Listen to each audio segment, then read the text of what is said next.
Miles Richardson. I'm Kilsly Kaji Sting from the Eagles of Joth of the Haida Nation, and I'm really honored to be here at the New Relationship Trust's invitation this morning to speak about a topic which has consumed my life, has become the focus and the work of my career, and that's nationhood, of manifesting my own nation's reality in our homelands and creating a space in the world and in this nation state of Canada for who we are as Haida people, as a nation, and working with other nations who are so interested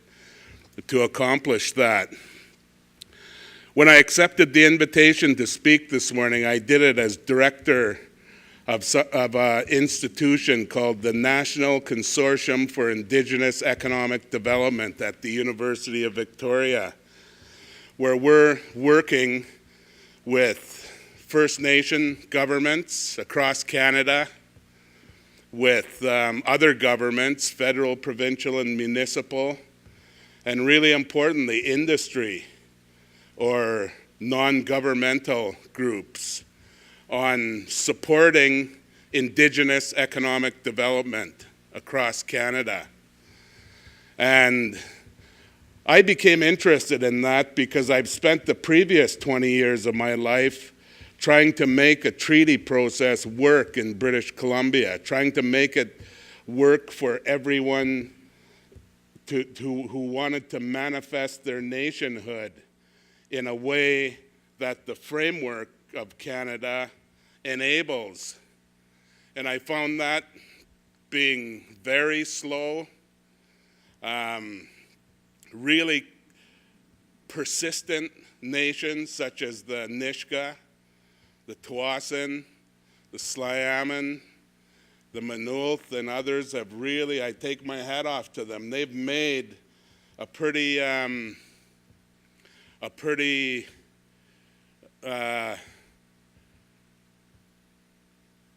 a process that didn't have a huge amount of political commitment from the other governments. They've made it work for them.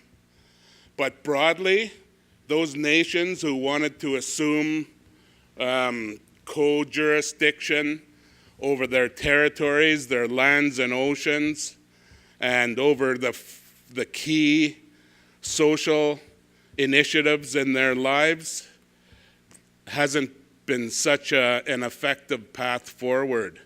So I always thought we were going to achieve our nationhood because Canada is a nation that believes in justice and the rule of law. I always thought we were going to achieve that through political negotiations. And I think we could, but it might not be the outcome that many of us see for ourselves. And I began to believe that what we really need to do to make this framework of Canada work for us is to build robust and sustainable economies within our nations, just under our own initiatives, our own wit and will as people. And that's what we're helping to do at the University of Victoria through the National Consortium for Indigenous Economic Development. And we're looking at three focuses for the capacity building for the work that we're doing. Of course, it must begin with the individual Indigenous entrepreneur, the individual who goes out and runs their own business, gets up every morning, makes it work, knows who they are, and builds a business with what resources are available to them. Secondly, we're also focusing on community corporations and doing what it takes. Most Indigenous communities, most First Nations communities in this country have their own economic development corporations, and those need to be supported. And the third area, and the area that I've been really excited about, is working at a nation or regional level, an amalgamation of communities coming together on a historical tribal basis, or just in terms of opportunities that are in front of us today, of figuring out how to make those amalgamations work today. So we're a year and a half into that since I've been appointed director at UVic, and I was very excited to come and speak here this morning to further that project, because I absolutely believe that the key is nationhood. And I want to talk about, mainly I want to get into a discussion this morning, because something's happened since I accepted the invitation to speak here. I've been appointed to the board of directors of the New Relationship Trust. It was kind of a surprise out of the blue, but I really believe that the investment opportunity and the mandate that the New Relationship Trust has for Indigenous capacity building in British Columbia is a key resource for us collectively. And to use those resources effectively toward that mandate is in the interest of all of us. So I'm really looking forward over the next few months to digging my paddle in with Hugh and Angela and Cliff and all the other boards of directors, but especially with all of you, the community leaders, those that are out there fighting every day to build these economies that are must be the engine of our nations. And I hope we can have a discussion about that today. I have my vision of nationhood, and I accept it's from my life experiences. It's from what I grew up believing. I don't expect that that's the same as everyone else's, but I am really interested in what we hold in common as different nations in this province and in this country on moving these issues forward. And even further to that, I think there's a lot of potential when we come to look at building our economies on building really productive relationships and synergies with First Nations and other parts of the world. And through the consortium, I'm working right now with an international group to pull together an international gathering in Vancouver around 2019, bringing nations from around the world who want to do business together, who want to collaborate on investments together, who want to cooperate on things like being leaders in renewable energy globally. Why shouldn't we be? And there's a lot of interest been shown in Canada and the United States and New Zealand and other parts of the world for that. So I'm really looking forward to that.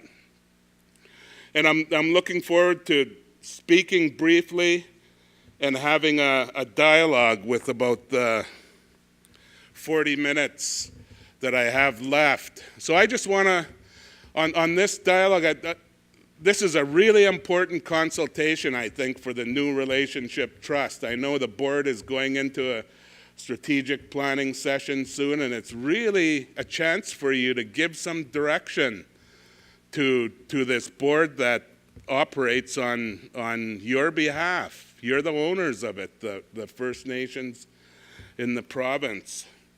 So the three points I want to make, and they're really simple points, is one, that nationhood matters. And I'm going to say that in the context of one thing that I believe. I believe there's a mighty struggle going on in our lives as we speak between the colonial world, who's tried to keep us down, who's tried to keep us separate from our territories and our power, and keep us in a colonial state of dependency, And that struggle is with our efforts to be nations,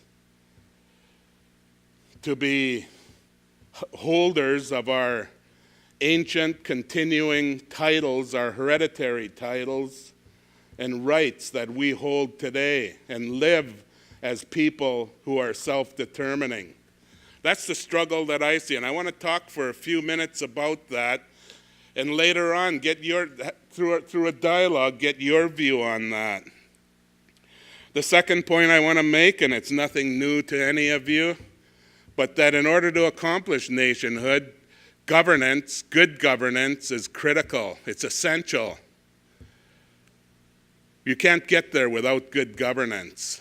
I want to talk for a few minutes about that.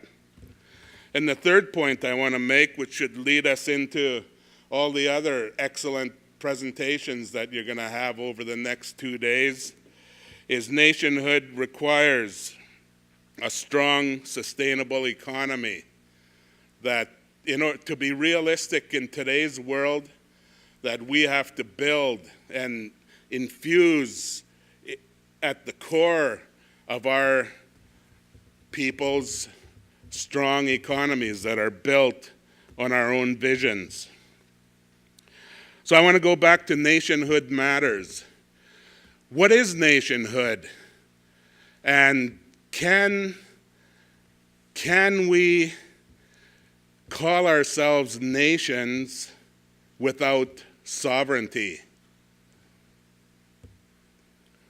To me, in my view of nationhood, that's the fundamental question. And I say that because, to me, nationhood is a choice. You have to choose to be who you say you are if it's going to be real in this world.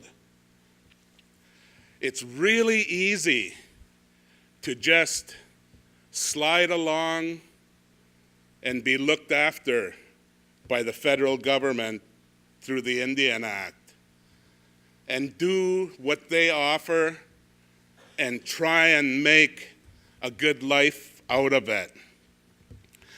It's a much different choice to live, to be who you say you are.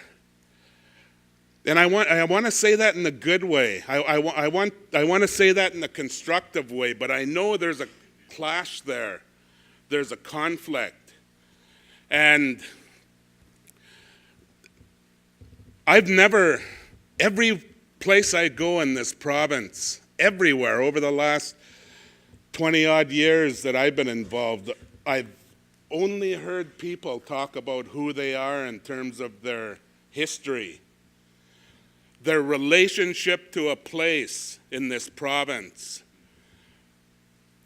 the worldview and the laws and the jurisdiction that their people have applied and enforced with all of their will, with all of their might over the years. And that makes them who they are today. I've never heard anybody say that, though I'm just a member of, all I ever want is to be a member of this Indian band and take whatever the federal government offers me and live happily ever after. That's not what I hear people talking about when they talk about who they are, when they say who they are. And that's to me, the challenge. Because sovereignty comes from here, from your heart. Sovereignty is real. And it's as real as every one of us makes it. I don't believe sovereignty can be handed to me. I don't believe sovereignty is something you go to the negotiating table and negotiate. Sovereignty either exists in your heart, it exists in the way you spend your life, or it doesn't. There's nobody who can give it to you or who will give it to you. Sovereignty and jurisdiction is about power. And those things don't change hands just flippantly. If you have the will to be, you will be. And I remember when that first came to light in my life, when after going to university, I went back home and ended up being president of our nation. You know, I was only about 30 years old, and here we are. Our islands are being stripped of trees. Last fish is being threatened to be caught. Now they're going to drill for oil and gas in our ocean. You know, the death knell, the last nail in our coffin, our elders said. And that's when they said something that really changed my approach to this nationhood issue. Instead of just walking around thumping my chest, thinking about how great I might be because of what some of my forebears might have done. But our elders basically said, our challenge of this generation, which is the living generation from thousands of years, is to protect our life source. We don't have to worry about, we're not who we are. We're not the Haida Nation because of checks from Ottawa and Victoria. That's pretty darn recent. And it's kept us down. We've got to stand up and carry out our responsibility to our homelands, to our life source, by protecting them according to our values, our principles. And that became our mandate as a council. And that, I'm happy to report today, after 20-something years, it's probably been 25 years since we sat down and drew out our first land use plan, which today, people laughed at us in those days. Today, we have joint management agreements. Where the federal crown has Canadian jurisdiction, we have joint management agreements with them. Where the provincial crown has Canadian jurisdiction, we have joint management agreements with them. Not 1 square inch of our islands is on, and nothing can happen without our nod, without our approval. We haven't established jurisdiction yet, but that'll come as we build our economies, as we become strong. Now we're working on the ocean. So the only point I'm making is it takes our will to achieve, to live, to breathe life into that sovereignty. That's the beginning point of nationhood. And that is necessary, and that is entirely doable. And I think one thing that has given me hope, I'm never give up on treaty making, despite the Crown's mandates. I think that treaty making is the appropriate forum, it's the appropriate instrument for reconciling with Canada, but it has to be done in a mutually respectful way. And we really need to be mindful as we look forward to work building our economies and working out our nationhood in relation to Canada's. We need to be mindful of history. And Canada's history is not long. It's this year. Canada's celebrating 150 years since being formed as a nation. That's pretty young. That's not a long time at all. But when I look at that history, I'm always mindful. I break it down into the pre-colonial and the colonial period, which is started in about 1763, when the Russians and Spanish and British and French were vying for colonial control over what we know as Canada, starting on the East Coast. And it was up in the air. It was a toss-up over who was gonna move in here. And Britain the precursors to Canada made a policy to attract our people. The Royal Proclamation of 1763 said no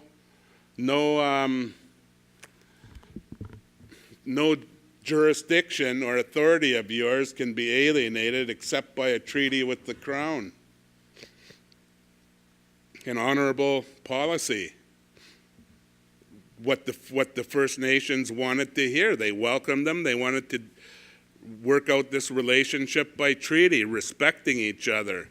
And when the next year, in 1764, when the British came to Niagara Falls and they signed the Treaty of Niagara, many of you saw the results of that, the Iroquois covenant chain. 27 nations showed up there. Iroquois brought the Haudenosaunee, brought the covenant chain. Some of them brought the two-row wampum, just articulating the nature of the relationship. And that began the era of treaty making in Canada. It must have lasted about 2 weeks, because as soon as they started making treaties, they were very dishonorable. And so Canada began on the right footing, committing to recognizing our title and committing to a nation-to-nation relationship. Then we moved into what I call the second phase, as Parliament was enacted 150 years ago. That's just as they got to British Columbia. They'd done treaties 1 to 11, and they changed their mind formally. They said, no, we're not going to recognize you as nations. We're going to deny any fundamental entitlements you have as human beings, and we're going to assimilate you. We're going to turn you into brown little Canadians.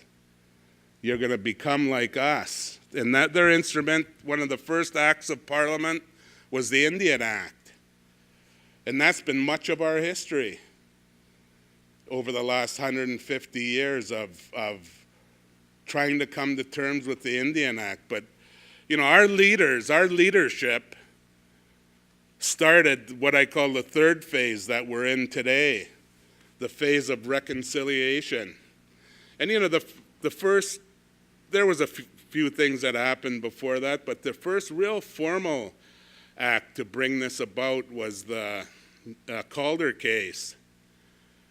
When the reserve commissioners came to Canada in the late 1800s, early 1900s, Canada sent out, our people stood up and said, we don't want to talk about you giving us land that's already our land. Let's talk about the title dispute. Let's negotiate a treaty. They said it consistently. 1924, the Allied tribes went to Ottawa to petition to deal with the title dispute and move on with negotiations. They rejected them. But when Nishkas went to court in Calder and split, Canada started to pay attention, said, maybe this title does exist. Maybe these people are still nations.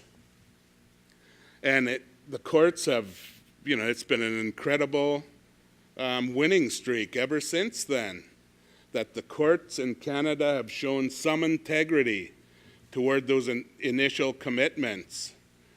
But we haven't got there yet. And that's the phase we're in today. And I believe that what it's going to take to get us over that hump, it's wonderful news that this new government in Ottawa has committed to a nation-to-nation relationship, to establishing a nation-to-nation relationship. In the wake of the Truth and Reconciliation Commission and all those atrocities that have been laid bare, I think that's exactly the right thing to do. That's exactly the right policy to implement. But I don't think they have a clue what they've committed to. Certainly INAC doesn't. I've been out in Ottawa talking to different groups of theirs, and they're all ears. They want to listen, but they have no clue what their government has committed them to. We must do it. Just think of the situation. The Prime Minister has said the right words. The Minister of Justice was sitting in this room as one of our colleagues 2 years ago. She's in charge of that file. She's in charge of developing the nation-to-nation relationship. And last year in Niagara Falls, I think she came out and she made a brilliant speech about accepting the UNDRIP, the UN Declaration on the Rights of Indigenous People, but she said, into a whole chorus of grunts and groans, which I couldn't understand, she said, but I'm the Attorney General for the Government of Canada. You First Nations have to step forward and tell us who you are as nations. It's not up to me to do that. And, I applauded her. A lot of people thought they should have done more. But the table is set. And as we, as nations, step forward and take the initiative to define our nationhood, and that, if you wanted to pare it right down to basics, what does that entail? That entails defining your people. Rights and title aren't individually held. They're not held by individuals or families. They're held by peoples. You need to define who that is, and that has absolutely nothing to do with the Indian Act or any existing legislation. That is up to your people's knowledge of who you are. So that's important. You need to define your territory. What is the territory that these people have a relationship with? And it's been a rough road over the last couple of 100 years. People have got married and divorced and argued, and sometimes the lines get a little blurry. Only we can figure that out. Only we should figure that out. And that's one of our main challenges I know the BC Treaty Commission is addressing. Angela chaired a session last year where they addressed that very topic, and we've got to get out of our own way. We've got to solve those issues ourselves if we're going to move forward. So identifying your people, identifying your territory, identifying your fundamental governing institutions is essential. And then, once you've done that, you need to identify, and I think you need to do it on a priority basis. I don't think you can do everything on day one. Start implementing, start asserting the powers that are essential to who you are as a people.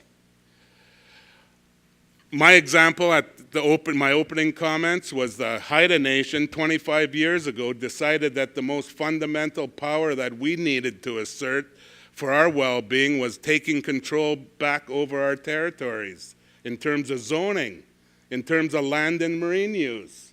That's where we put our effort. Maybe your nation decides you need to take jurisdiction over your children. Christy Clark has just thrown her arms up and said, it doesn't matter how much money I have, I can't handle this problem. And to her, it's a problem. To us, it's our future. Maybe some of you want to start there. Maybe some of you want to start with health. Maybe you want to start with ECDEV.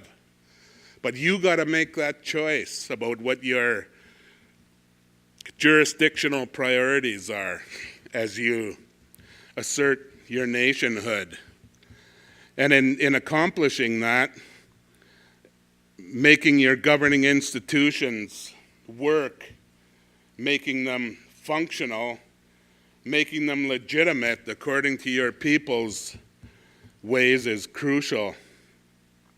And in the course, if you, and many of the speakers this afternoon and tomorrow will talk about this, how you take that assertion and build economies from that basis. But I've talked enough. I think you get my point. Nationhood is essential. That's all if you get one thing from what I say, I believe that. I want to know if you do. I'd like to know how groups like NRT, how the National Consortium for Indigenous Economic Development can help you in your community, in your economic development agency, in your nation, to move forward, to assert your vision of the future. So I'm going to leave it at that, Mr. Chairman, and open the floor to dialogue. That's what I'd really like to do. I know we don't have much time left. And I'd hope that we could have a really frank dialogue. If something that I said you disagree with, I'd like to know. I'd like, the New Relationship Trust has to base its activities on all of us. And I think the board and others should express their views, but we should find a way forward that works for everyone. So is there anyone who'd like to ask a question or has a point you'd like to make? Introduce yourself, please. My name is Andrew Robinson. I'm from the Nisga'a community of Lac Alzap. I was born and raised there in a time when I used to pay attention to what you guys were doing to kind of protect your lands, and at a time when Frank used to tell us to stop staring at our feet.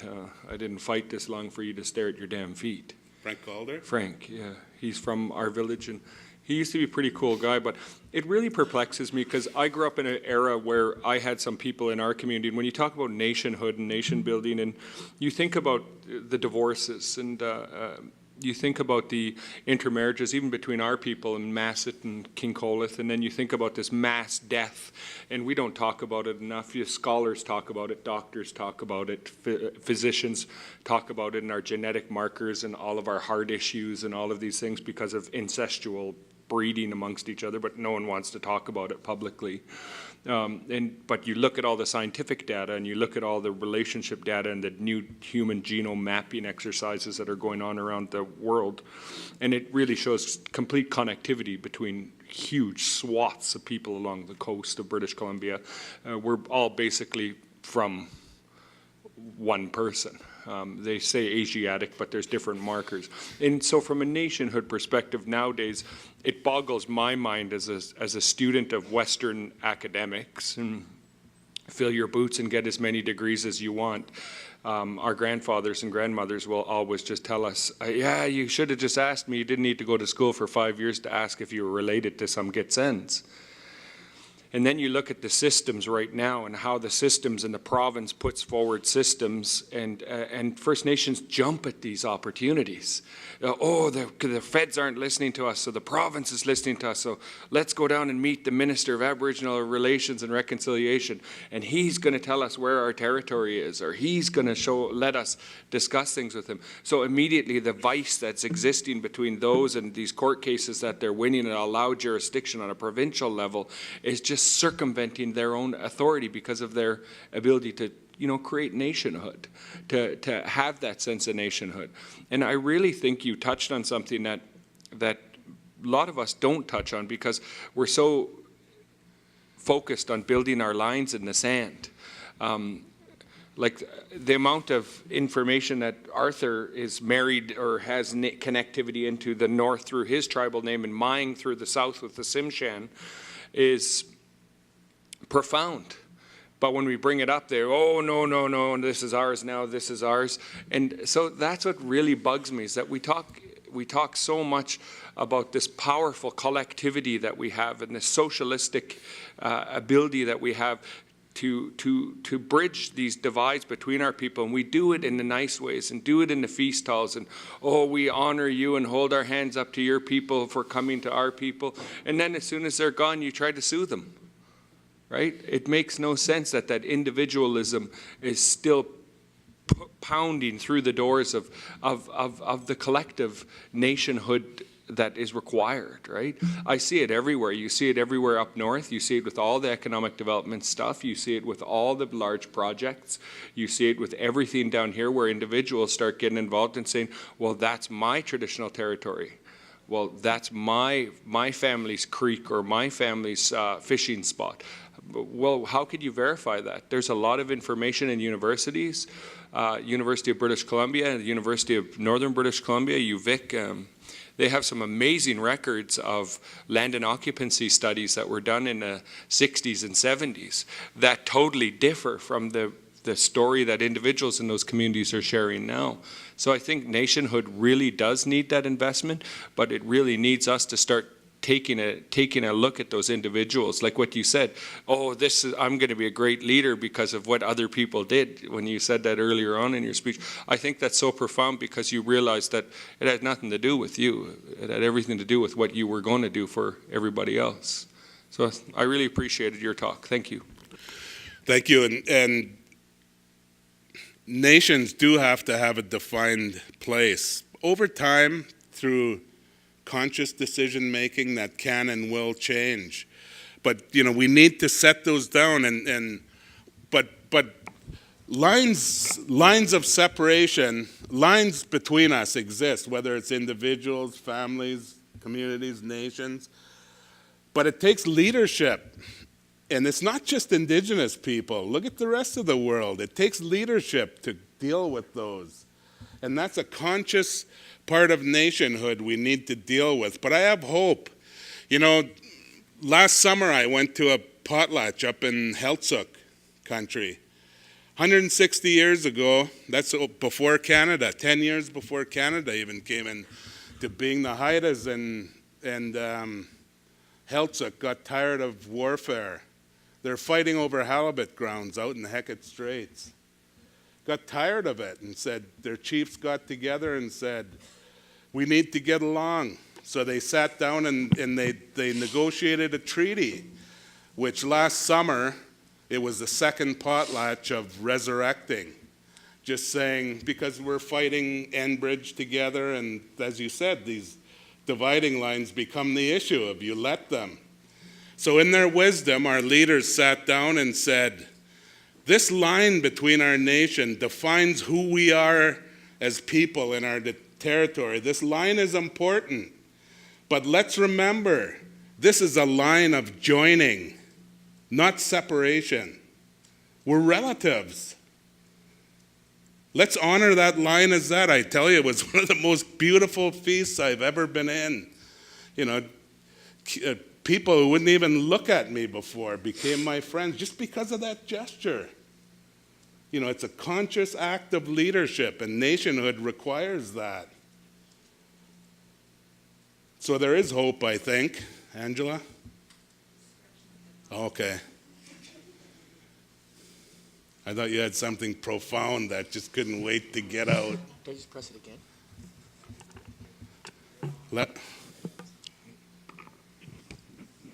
Hello. All right, Wanak Quanasqui Talitsanat Slewatooth.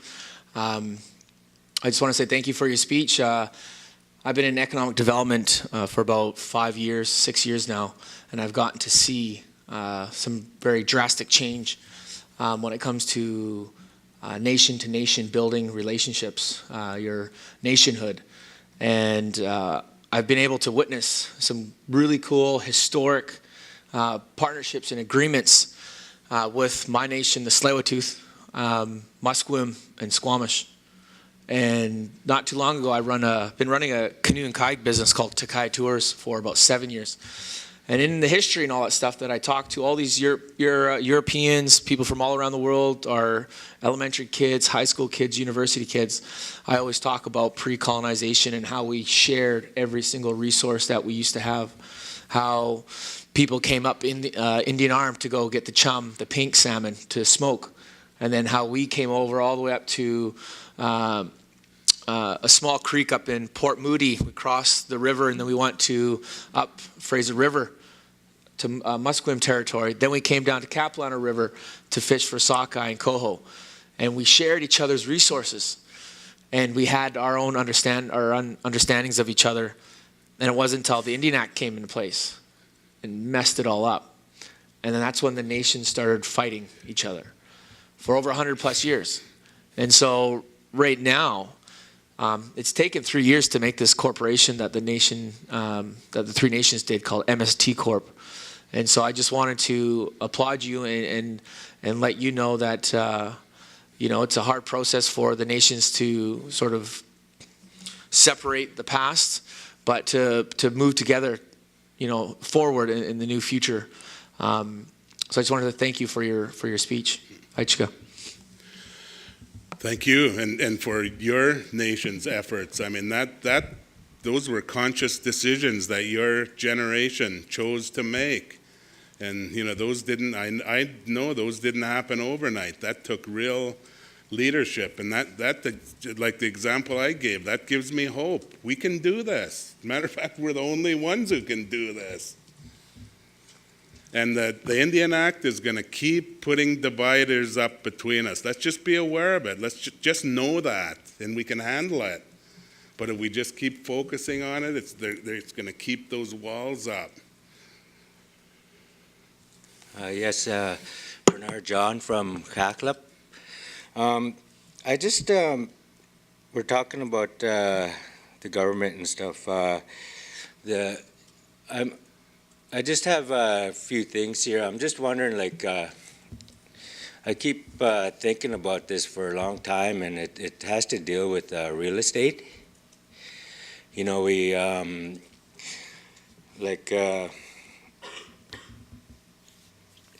my biggest problem is we always talk about the land and title and rights and stuff, and we talk about treaties also, and yet all these real estate agents, they're still selling our lands, piece by piece.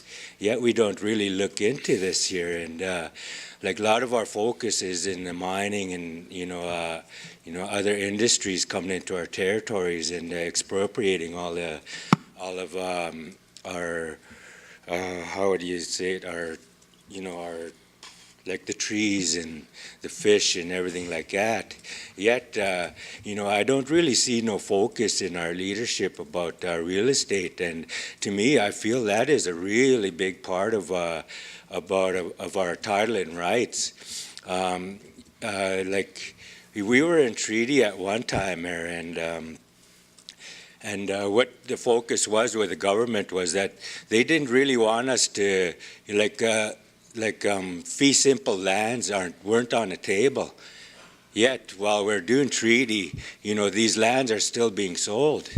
And to me, I believe that if we go after this real estate, that would really give us a lot of expenses and stuff that will deal with a lot of our poverty and everything.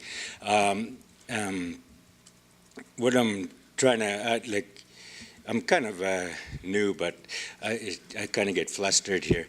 But to me, real estate, I believe, is something that we really should be thinking about. To me, when I was younger, I myself did give a letter to this real estate agent for them not to sell our land. But I just got laughed at. But then I really believe this year issue should be on the table. That would take control of our territory, sovereignty, that, I have kind of a few things like sovereignty. I believe if we all got together as nations and kind of talked about all our jurisdictional lines and everything, that's part of our sovereignty. And that's where the jurisdiction is looking after our way of life. To me, I would like to take control, whereas the government, for our hunting and our fishing, whereas we should be, putting our people out there to look after a lot of these as, fisheries and game wardens and stuff. That's just kind of something that I wanted to bring out is real estate, I think, should be something that we should put on our table. Because, I know economic development is what we're here for, is with smaller communities, there is really none of that. But at the same time, if we get a piece of the real estate, a lot of our small communities will be able to look after our health and our social development and stuff. Thank you. and thanks for your presentation. Yep. In your nation, you should identify that as a land use issue, as a jurisdictional issue, and assert control. Listen to one of the reports later. It's about asserting your authority in your territory. If that's a top priority issue, put that forward. Fee simple land. I know 25 years ago, when we sat back and did a land use plan over all of Haida Gwaii, that was the key decision. That was the key assertion for us. And just like you're saying, people laughed at us. Now, that decision proved better than federal and provincial legislation. It is it's legislated federally and provincially, but the first legislation was Haida legislation. There's no reason, if that's your priority, you can't do that. But it takes your will as a leader to make that happen. Real estate's one of the toughest ones too. I mean, they covet selling land for money. You know, that gets right to the crux of it, and that might be the strong point for you to do that. But I certainly wouldn't laugh at that objective. That would be a powerful statement from you. It's going to take a bit more work than taking control over a park or something, though.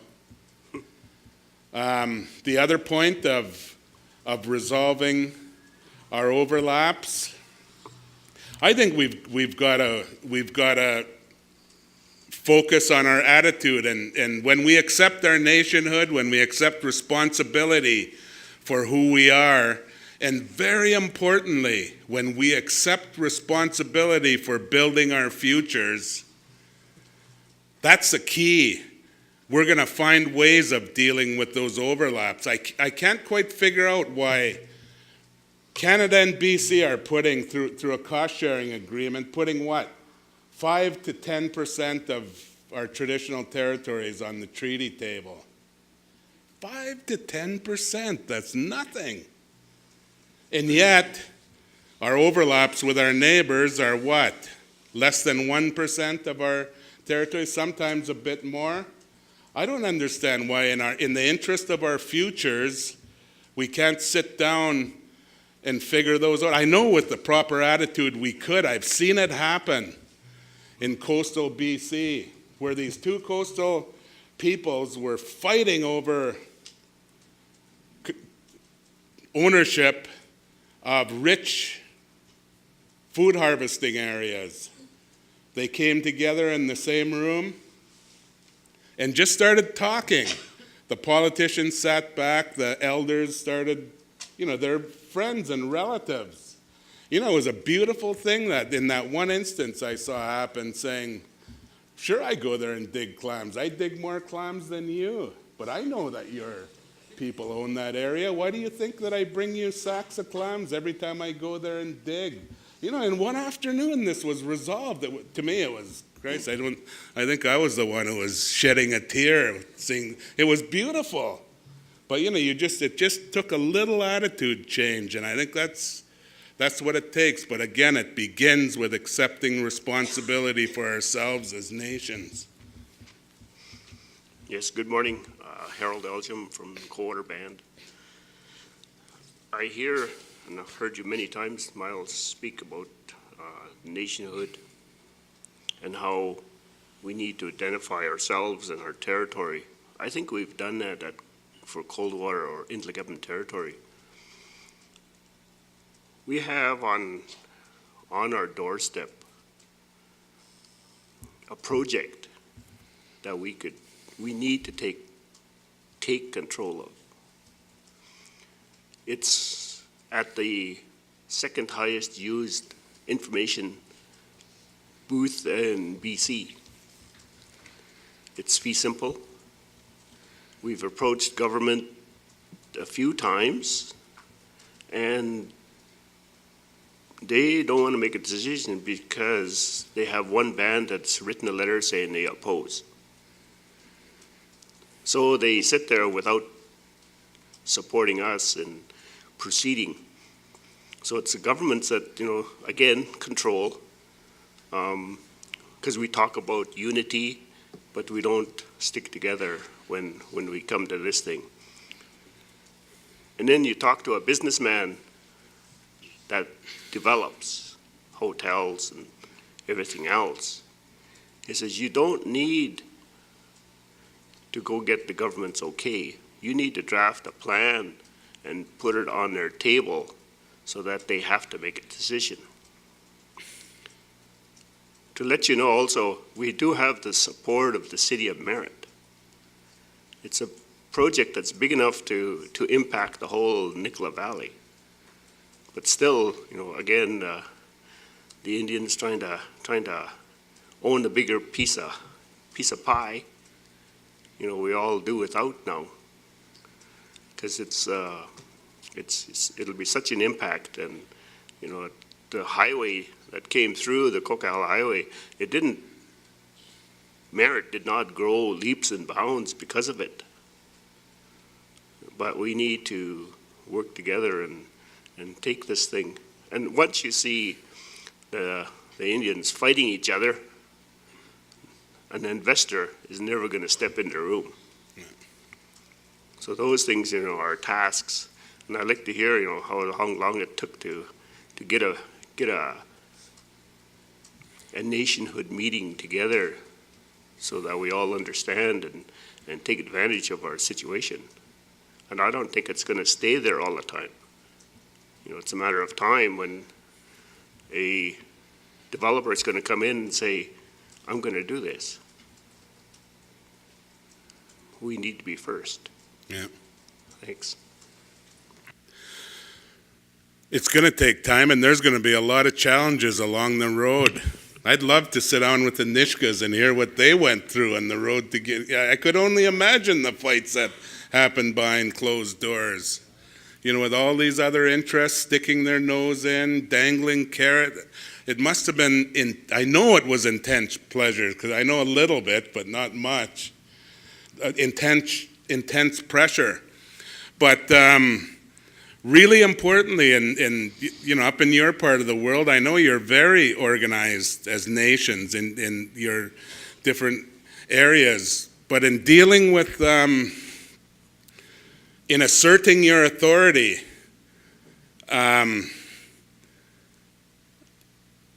unilaterally, if you had a treaty, if you'd worked out, establish your jurisdictions through formal agreements with other governments or companies, it would be codified, it would be laid out. But if you're establishing it on your own, the price of your authority is unity. You can make a plan, but you've got to have your people behind it. And these initiatives that I talk about from my experience, and everybody has their own experiences, but the first land use plan that we sat down and unilaterally drew up in Haida Gwaii was in about 1980, maybe 81 or 82.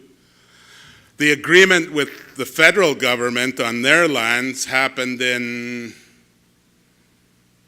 75 or something. And then the one with the province, the big reconciliation protocol, didn't happen till 2010 when Gujau and Gordon Campbell signed the joint decision-making protocol. And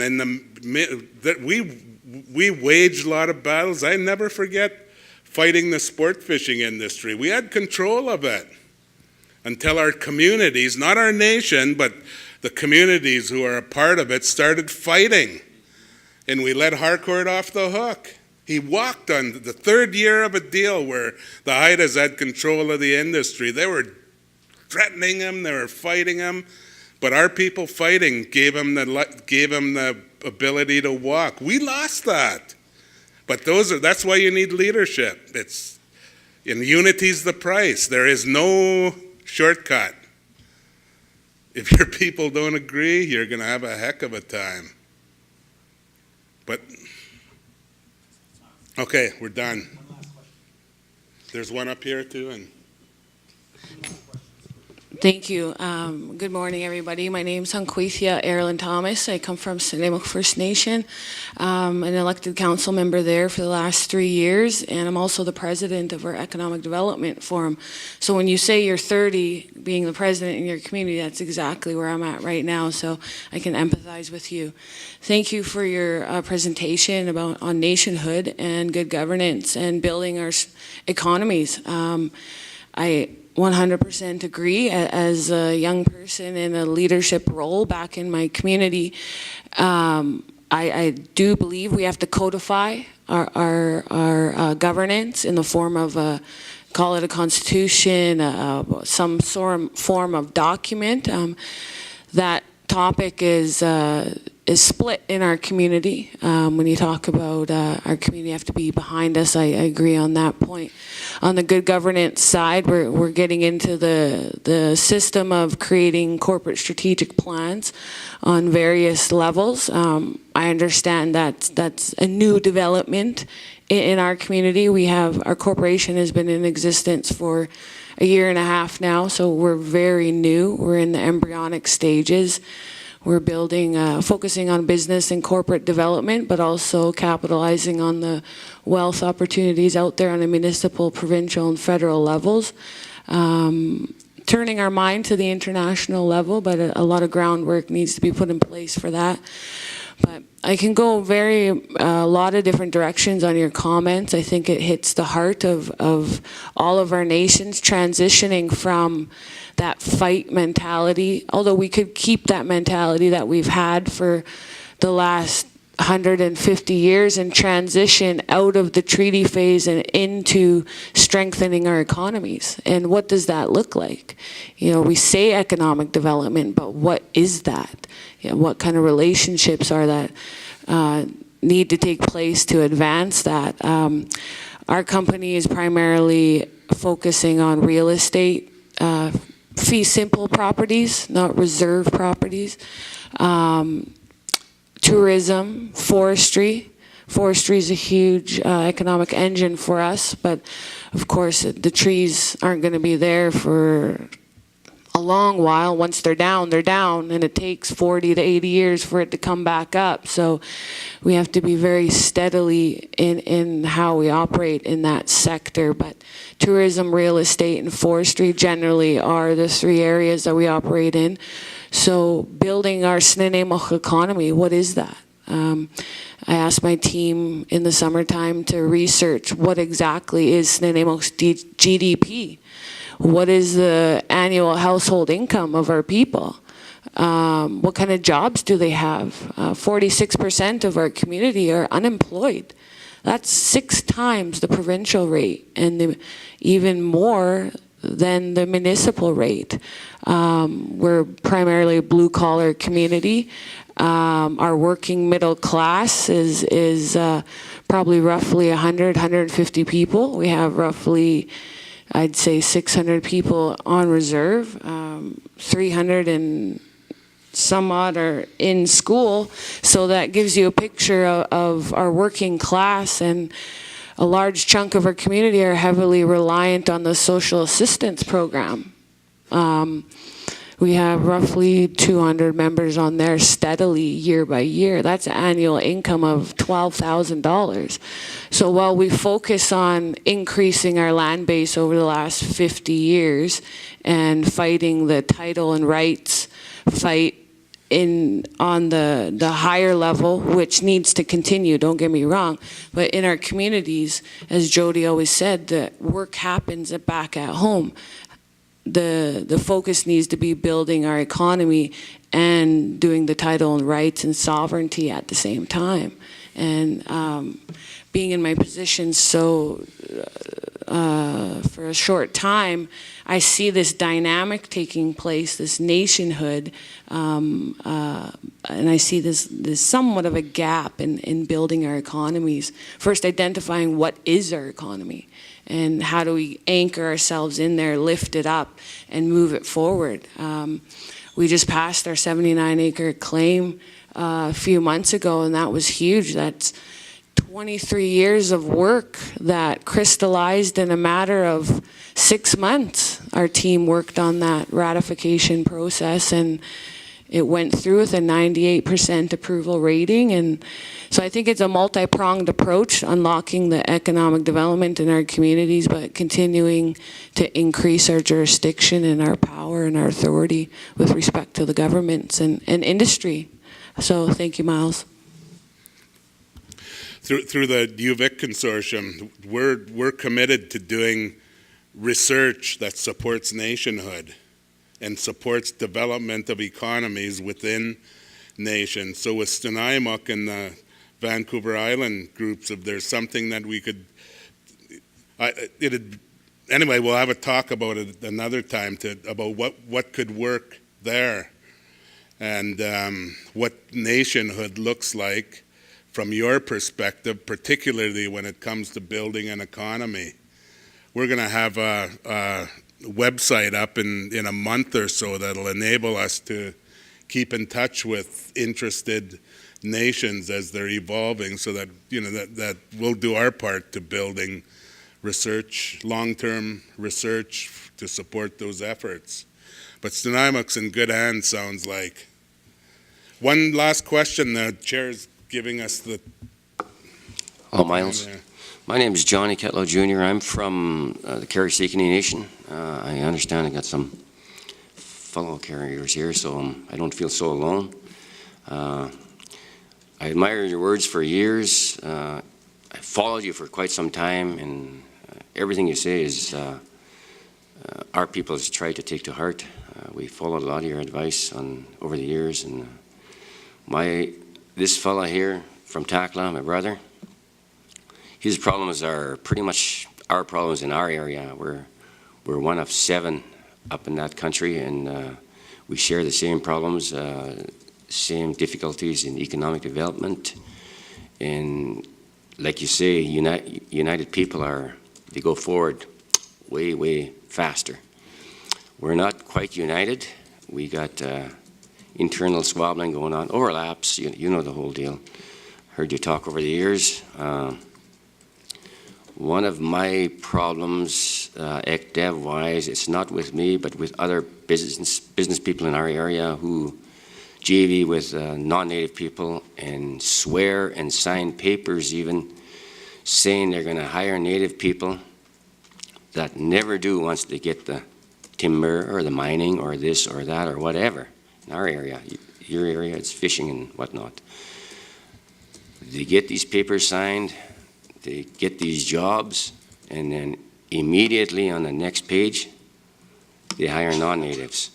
That's, to me, is not unity. That's the kind of thing I'm here to try to change. Your talks nail that problem down. A lot of JV partnerships going to be formed in the next few years, particularly in our area with a new gold deal and other various big deals that is happening up there. And what I'm hoping to get out of this meeting here is what can we do to try to improve our people's to talk. They get themselves riches as individuals. Meanwhile, they ignore their people. So to me, it's not unity. I don't want to tie up this talk at all. I understand we're in a timeline here, so I appreciate you, Lyle. Miles, thank you. Thank you very much for your kind words. In pursuing nationhood, as from even from this short talk, it's tough. It's tough, and in that pursuit, leadership matters. Maybe we should be looking collectively at figuring out how to, some way of building capacity and supporting our leadership in that initiative. I mean, everything we need is in this room, let alone in this province. And all we need to do is find a way of sharing that. I think it would be really useful. Thank you, and thank all of you for listening.